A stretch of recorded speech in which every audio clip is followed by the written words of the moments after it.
evening and welcome to the East China Board of Education meeting for Monday, June 26th. Will you please stand with me for a moment of silence and pledge of allegiance?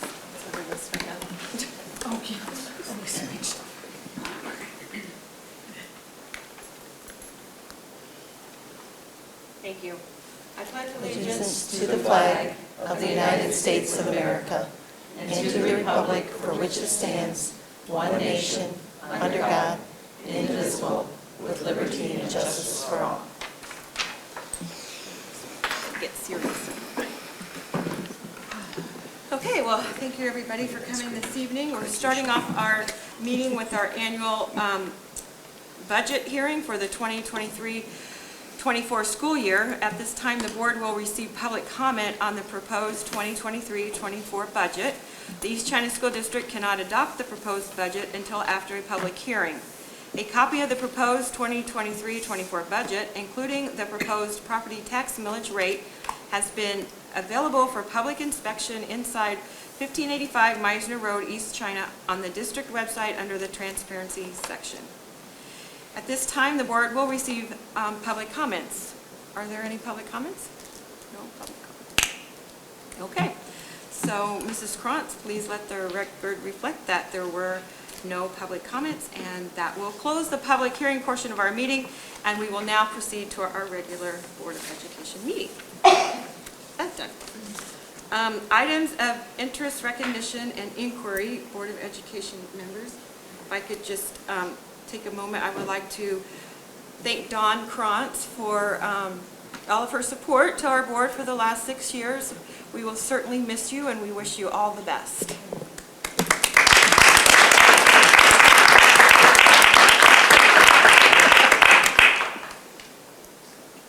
And I'd also like to just make a mention that we are running our summer feeding program this year. Mrs. Saibula, can you tell us those locations? It's Pine River Elementary this year due to the construction at Marine City campus. Okay, so Pine River Elementary, and that is for any student.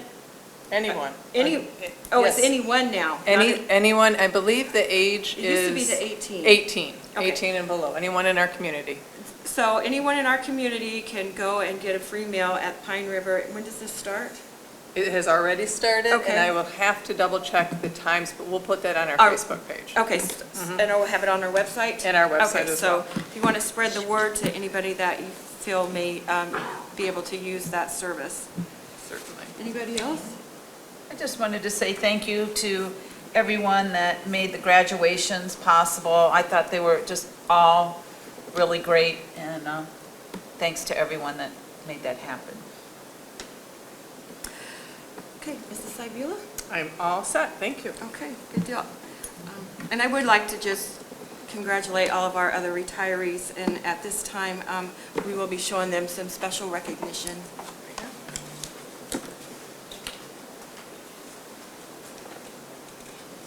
Is it raining? I can't tell if that's rain or It's raining. It started raining. Good evening, President Frank, members of the Board of Education, and distinguished guests. Thank you for allowing me to present the 22-23 East China School District retirees, including all those who retired since our last retiree recognition in June of 2022. We are here to recognize the significant contributions to the school district that each of our retirees has made over the years. None of us ever anticipated that their career would culminate with the way that it did over the past few years. However, like everyone in the district, these retirees rose to the challenge, and we are here to celebrate them tonight. Each of the retirees has done an amazing job in impacting students and the community in unique and special ways. They will all be deeply missed. The 18 retirees who are being honored tonight represent an amazing and unbelievable 460 years of dedicated service to the district, an average of 25 incredible years per retiree. For those in attendance this evening, as I call your name, please step forward to accept our thanks in a token of our appreciation for your service, presented by our superintendent, Suzanne Saibula. Julie Beach, 5th grade teacher from St. Clair Middle School, 30 years of service. Roger Beeden, business teacher, St. Clair High School, 25 years. Jenny Bickley was caregiver at our Early Childhood Center for 18 years.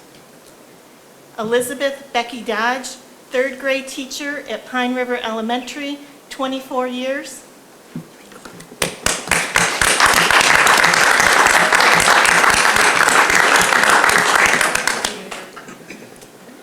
Kim Eberhard, English teacher, St. Clair High School, 36 years.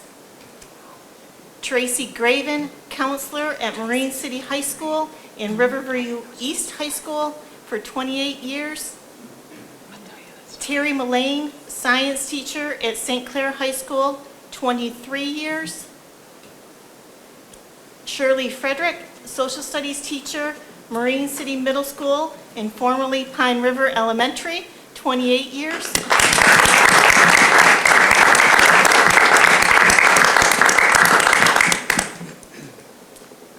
Beth McComas, English teacher and media center specialist, Marine City Middle School, 28 years.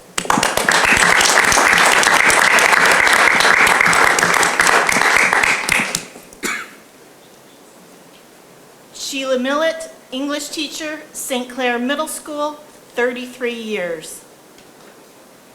Bernard Jason Perrin, science teacher, St. Clair High School and the East China Virtual Academy, 25 years.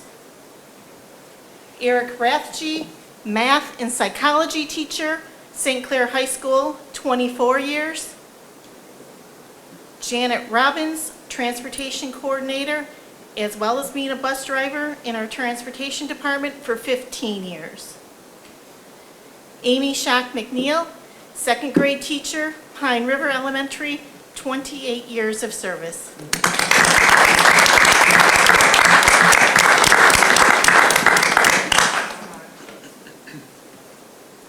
Jessica Simmons, Spanish teacher, St. Clair High, 25 years of service.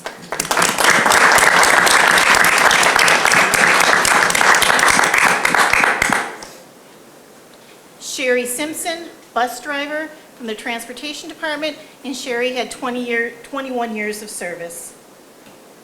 Scott Westerhoff, who apparently is caught in a rain delay on the golf course, which is very appropriate for him. Assistant principal, athletic director, Marine City Middle School, 22 years of service. And last but not least, Pam Young, science teacher, Marine City Middle School, 27 years of service. And on behalf of the district, our sincerest gratitude for all you have done on behalf of the students of the East China School District, and we wish you all the best in your retirement. Thank you. Thank you. So you set up in front of the screen, let's do that because we've got, that's all right.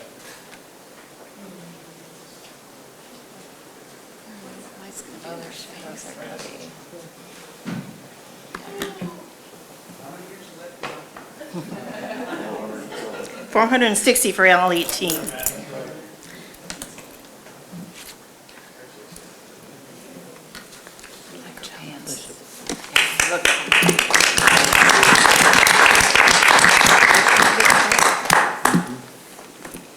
Thank you all.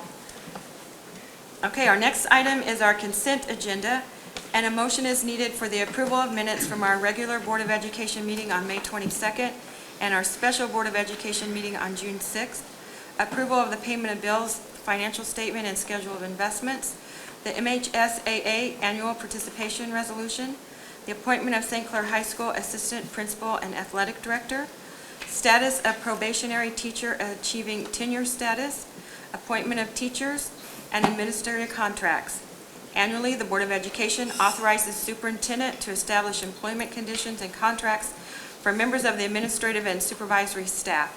This approval is for annual extensions of 2-year agreements for Jessica Brohl, Don Dimick, Lacey Fisher, Angela Gleason, Kirk Grzelka, Craig Headley, David Kennedy, David Simpson, Michael Walling, and Terry Wedge.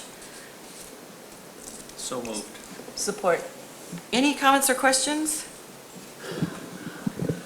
All in favor, please signify by saying aye. Aye. Opposed? Okay, so we will move on to our department reports. Good evening again. On behalf of the Personnel Department, I would just let everyone know that we are continuing to hire throughout the summer. So if anyone is interested in a position with the district, we still have teacher positions available, coaches, parapros, bus driver, custodian. So please visit our website at eastchinaschools.org, and we would love to have you come in and become a member of the East China family. Okay.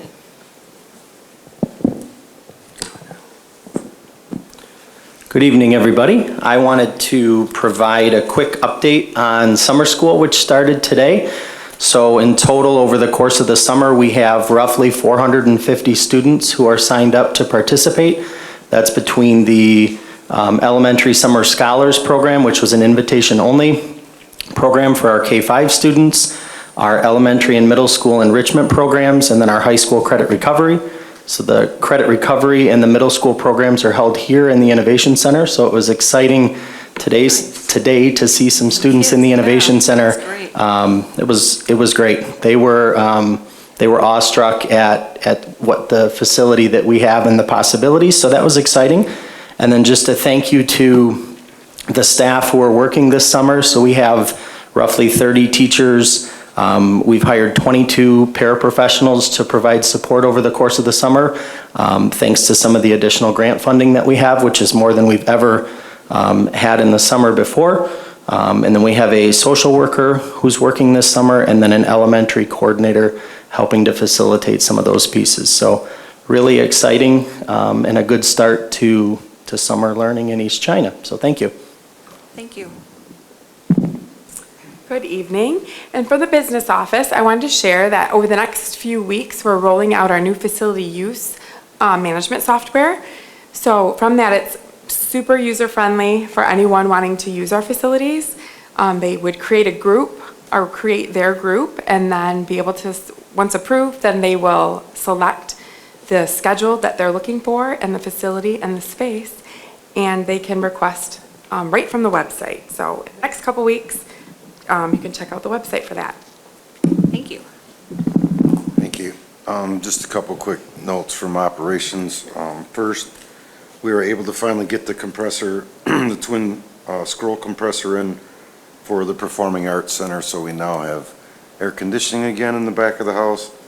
And then we have a State of Michigan boiler inspection starting next week, and we're tearing down the boilers in preparation for that. Thank you. Good evening. From the Safety and Security Department, just like to recount an article that I wrote for our last staff newsletter talking about the 10 essentials for physical and emotional security in a school district. I won't go through each one, it'll take way too long. However, it just gives us a good indication of where we're at currently and where we're headed. We've made great strides this year in our safety and security, and we're going to continue that. I did have a chance to meet last week with Jessica Brohl, with an expert from the west side of the state who was kind enough to come here and train us in threat assessment. So we have now added on to our training. We have a better understanding of that. We're going to be able to deliver fair, consistent threat assessments as we progress through our next school year and beyond. Thank you. Just a couple things you've already noticed. I want to thank Dave Simpson for being here, helping me. We're tweaking some things with the sound and the audio, and hope you notice a new screen for this room, which Yeah, I think will looks be a fantastic addition. Yes. With my old eyes, I can see it now too, so it's great. Me too. So thanks to Dave for that. The second thing I just want to share is we hit the ground running right after school was out.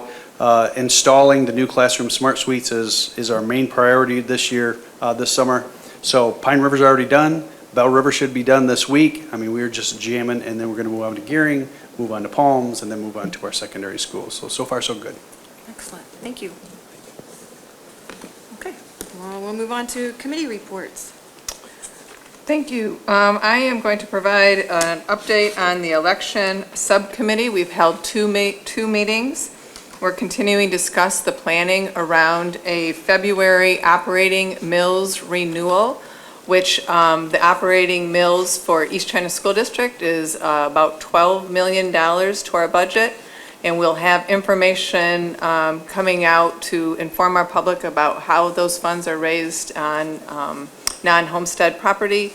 and what it means for the East China School District. But the subcommittee is continuing to meet and discuss the best way to share that information for a February election.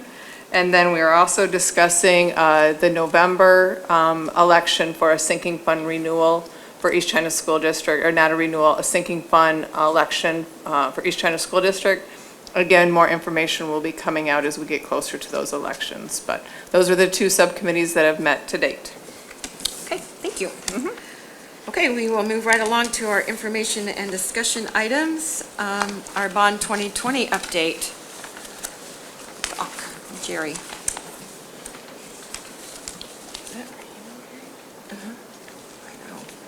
Good evening, everyone. I'll be brief tonight because we're just kind of getting started with the summer stuff, but we've got average of about 70 to 80 workers this past week working on taking out the parking lots down at Bell River, at Marine City campus and St. Clair campus.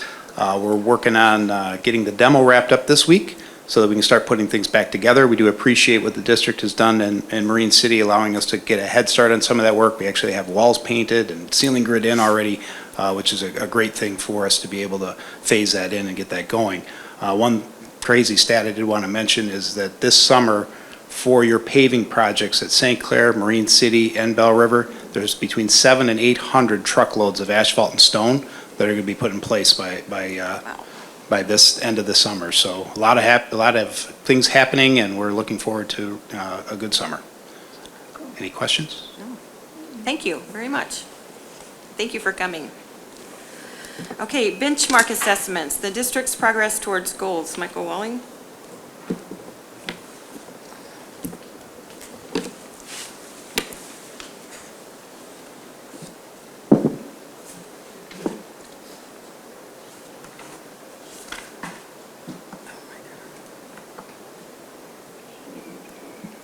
Good evening, everybody. I am here to go through the state requirement for benchmark assessment, Section 98B, the goal reporting. We had a mid-year report back in, I believe it was in February or March, and this serves as the year-end report for the district. So just a quick overview of the items that we'll discuss. A quick recap of the legislative requirements, then we'll go through our stated goals, and then we'll look at some of the data. As a recap, the district goals have to be declared prior to September 15th of the current school year. Report on progress toward goals needs to occur by or during the February Board of Education meeting. Report on progress toward goals by or during the June board meeting, which is this.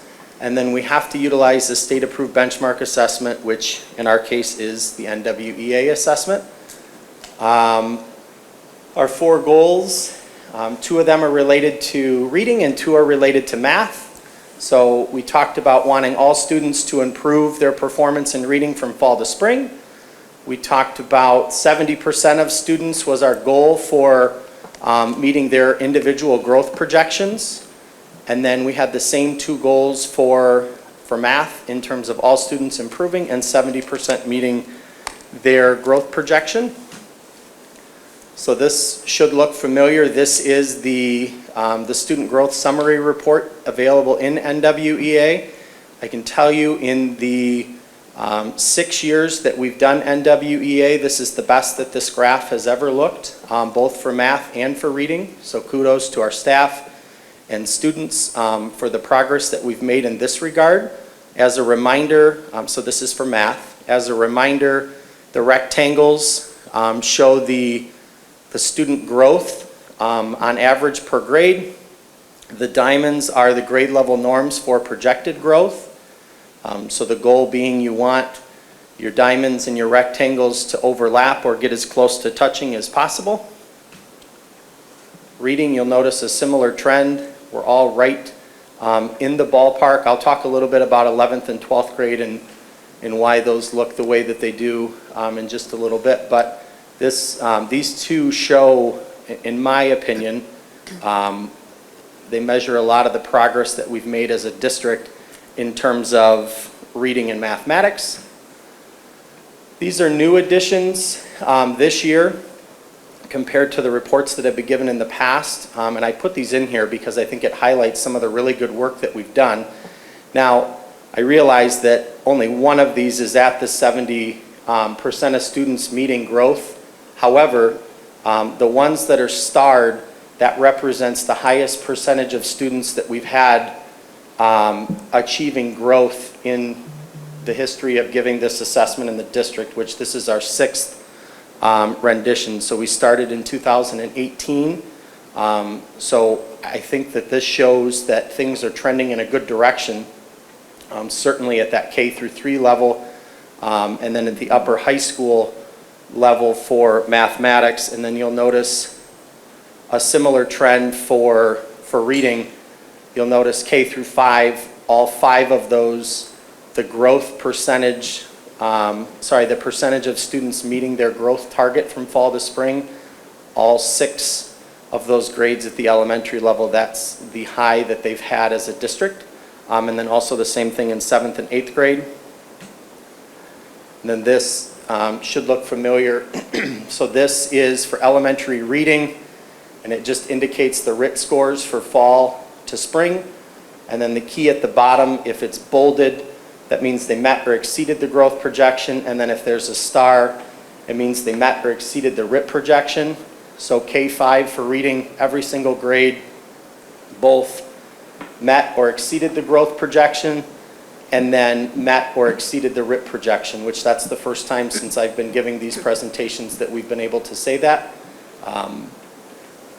Besides overall, in terms of a kudos to the staff and the students, I think there's 2 things here that have really helped us to get into this position, and that's the open court reading program with students and being very explicit in how we teach those foundational pieces to kids, and then the additional support staff that we've brought in.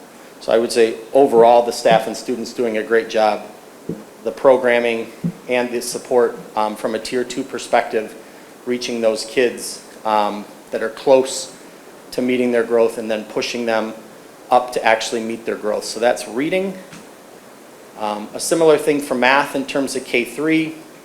So all 6 grades at the elementary level met or exceeded their growth projection, and then the top 4 grades both met or exceeded the growth and the actual RIT score. At the middle school, the first one is for reading. So everybody is growing. 7th grade is both growing and meeting the RIT projection based off the norms for NWEA. Similar data for the math. And if you remember, one of the things that we're trying to do is we wanted to attack, for lack of a better term, the elementary grades first in terms of programming, support, professional learning, to kind of get that foundation in place. And then moving forward, we have both some Tier 1 instructional pieces that we'll be adding. We have the middle school interventionists that we'll be adding, trying to replicate the success we've had at the elementary and moving that up into the middle school. So, I mean, I can't tell you that the scores are going to do what the elementaries have done, but if we're able to replicate that, I'm pretty confident that we'll see some pretty substantial growth in that regard.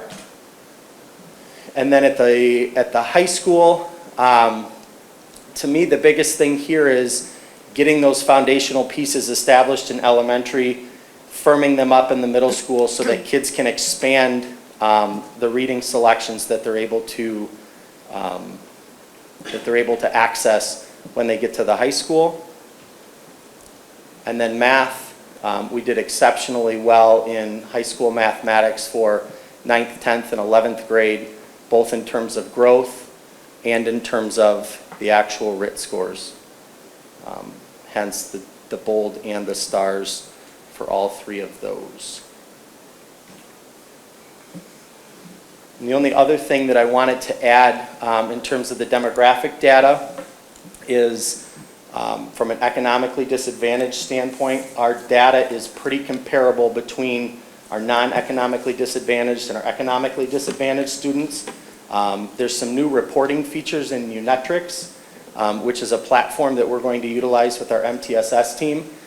And I believe we have a data subcommittee, achievement subcommittee in August, is that correct? Yeah. Yes. So we'll be able to dig down into some of those subcategories and really get into basically how we utilize the data in the buildings. This is truly just a 30,000-foot view in terms of how we use NWEA, but that subcommittee work will kind of open up the lens of how we utilize the data in our buildings from an administrative standpoint, both central office and building, from a teacher standpoint, a support standpoint. And then in terms of special education, we're about 10% off between math and reading in terms of both the growth and achievement for gen ed versus special ed. And one of the things, if you recall, at the last June special board meeting, there was an item up for discussion for reading in the resource rooms and some of that explicit instruction. That, in addition to the teacher training, is how we're trying to close that gap at first for reading, and then eventually we'll transition into math. So we have in that regard, we have the supports there. We want to bolster both the initial staff training and then supporting our staff in an ongoing manner, and then bolstering our curriculum and programming sources for staff and students. So both of those are coming. Any questions for me? And one. Yeah. Or a couple. So when we put the RIT scores up there, can we have what is considered proficient? You know, just so we can understand. You mean like the norm chart? Yeah, like, you know, NWEA, they classify as, yeah, basically proficient, not proficient, post-proficient. You know, it's hard for me to tell there, you know, where we as a district fall within the NWEA statistics. Yep, so NWEA, truthfully, they really look at achievement percentiles, and they look at growth. And our best usage of NWEA is the growth, because that allows you to measure progress regardless of where a student would fall. So short of me putting up the NWEA norms on the screen and using that as a comparison, basically what I did was I utilized the star and the bold because I feel like that's a little easier to process. Are they meeting the achievement? What's recommended? Are they meeting the growth? What's recommended? I mean, we can certainly look at in a subcommittee what those norms are and how we stack up percentile-wise, but in terms of the requirements of the report, I mean, we can look at that, but that doesn't fit into the scope of this requirement for the reporting. I feel like that would be best for like a subcommittee discussion. That's fine. Okay. I don't care if it's in this report, I'm just interested Sure, to see yeah. how they fall. And the second thing is the students that, because there are quite a few that didn't reach the Yes. growth, I mean, have we been able to make any correlation on why? We've been able to make a correlation on why they're not. So I think it, generally speaking, is one of three things. It's your curriculum, your training, or their ability to be able to activate and engage in that learning. So we've tried to bolster our curriculum with some of the ESSER funding. We've tried to bolster our staff training so that we're not just throwing a program to staff and saying, work your magic. We want to support them initially, and then we want to support them ongoing. And then in terms of kids being able to engage with the content, we have to kind of meet them where they're at. And so I feel like until we get those intervention supports in K-12, we're good K-5.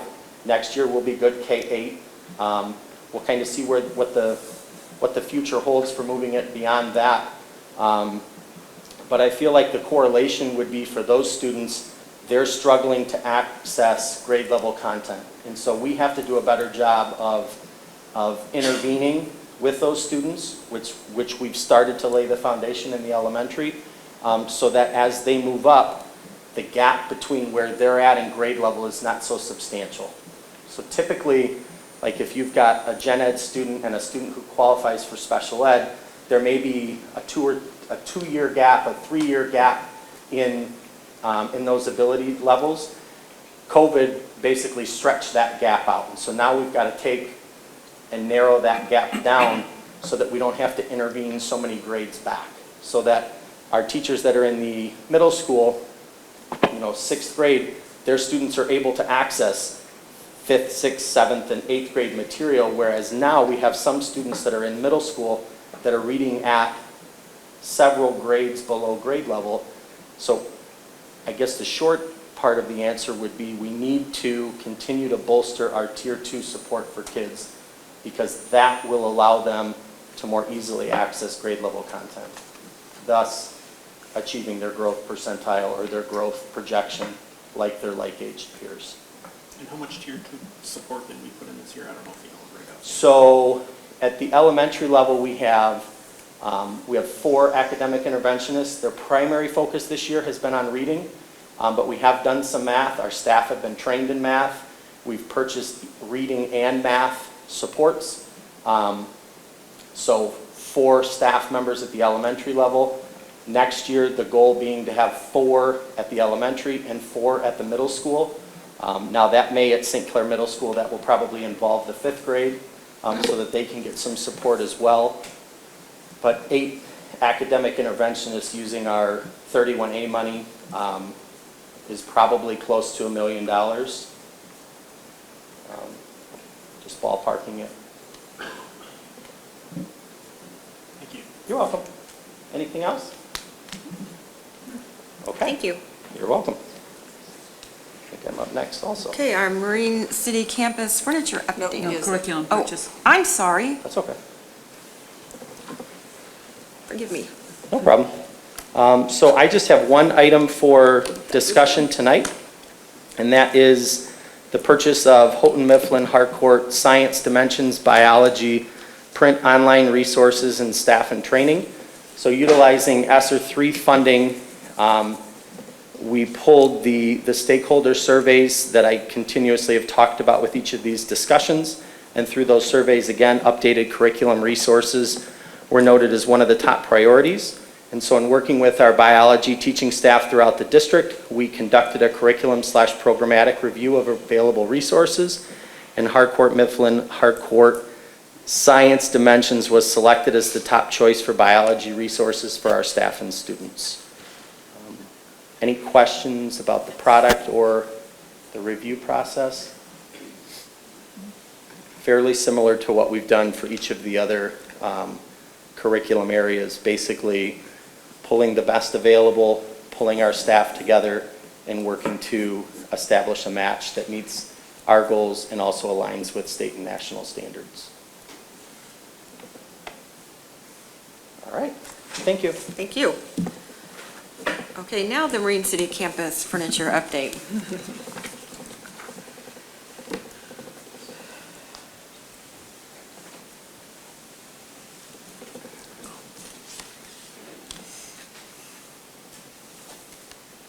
Hi everyone, we're from TMP Architecture. My name is Natalie Miller. I'm an interior designer for Marine City. And I'm Carrie Sini. Thank you for having us this evening. We just wanted to provide you with an update on the Marine City 6 through 12 campus, specifically focusing on furniture. We are currently in the construction administration phase, as Jerry had mentioned earlier, so that is, the project is currently under construction and being built, which is super exciting. Here we have a furniture phasing diagram, so this is just breaking down when furniture is being installed where. So in the orange, that is the main office area. The furniture for that will be installed in early August of this year. In the green is primarily classrooms, and then the cafeteria furniture that will be installed later in the month of August of this year. In blue, we have furniture being installed in December of this year. That's what we'll be primarily focusing on updating you on today. So that is the media center, student commons, and then some various classrooms. And then in pink, that will be furniture for next summer, August of 2024. First, starting with the student commons, this is a view essentially from when you first walk into the building down that hallway. We wanted to provide a variety of seating, primarily lounge furniture, and some tables and chairs. The pictures on the right side are representations of the furniture that will be in the spaces, but aren't necessarily accurate to the finishes. There on the left, bottom left, you'll see some of the fabric selections for that space. In the media center, wanted to provide a variety of lounge furniture and tables and chairs for flexibility and choice for different sizes of groups. For all of these spaces, we worked closely with Suzanne, Dawn, and Sherry to make these selections. Same thing of the furniture on the right being examples of what is in the space, but the finishes on the left being more accurate to the fabrics. Here we have the student center, which is directly off of the media center, used for testing, making sure to meet the needs for that space with a variety of desks for different sizes of groups. Cafeteria furniture, showing that variety of choice between some round and rectangular tables as well as some high tops to meet the needs for their lunchtime sizes. And then this is just a refresher from last time when we presented the general classroom, since there'll be more installed in December, showing our class size for a typical 32 student class with both high and low top seating for students. And I'll take any questions.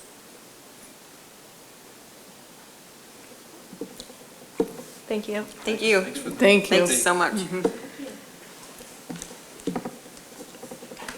Okay, our next item is recognition of persons wishing to address the board.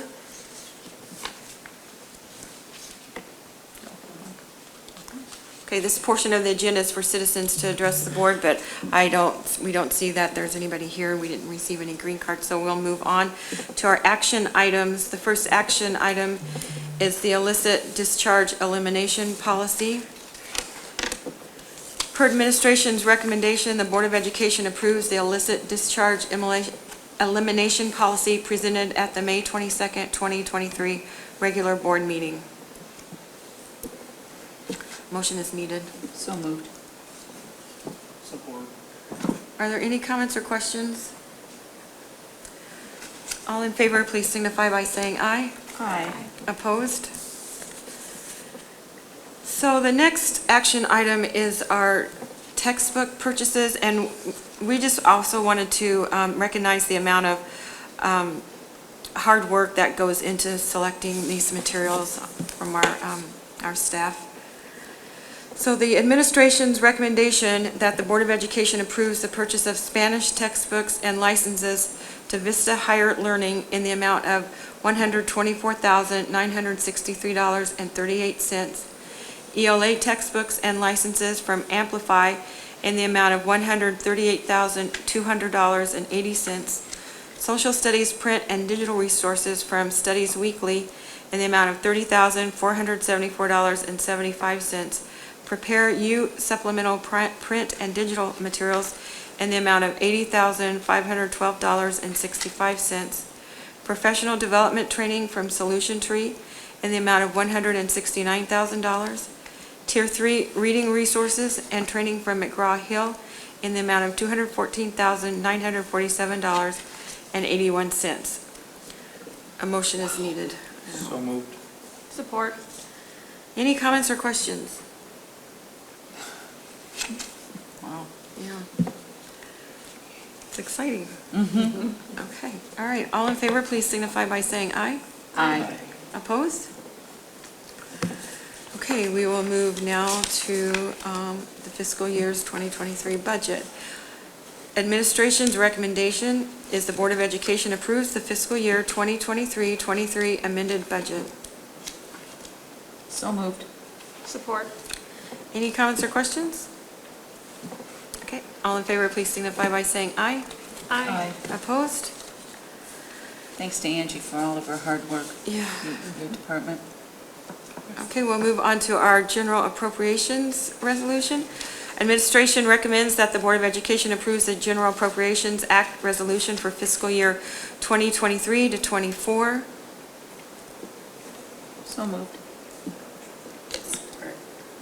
Any comments or questions? Okay, all in favor, please signify by saying aye. Aye. Okay, we'll move into the superintendent's contract. The Board of Education approves the contract renewal with Superintendent Suzanne Cybula. So moved. Support. Any comments or questions? Okay, all in favor, please signify by saying aye. Aye. Opposed? Okay, in the ECAA contract, administration recommends that the Board of Education approves the contract agreement for the period of August 26, 2023 to August 25th of 2025 between the Board of Education of the East China School District and the East China Administrators Association. So moved. Support. Any comments or questions? All in favor, please signify by saying aye. Aye. Opposed? Okay, all right. All right, thank you very much, everybody, for coming this evening, all your hard work, we appreciate you.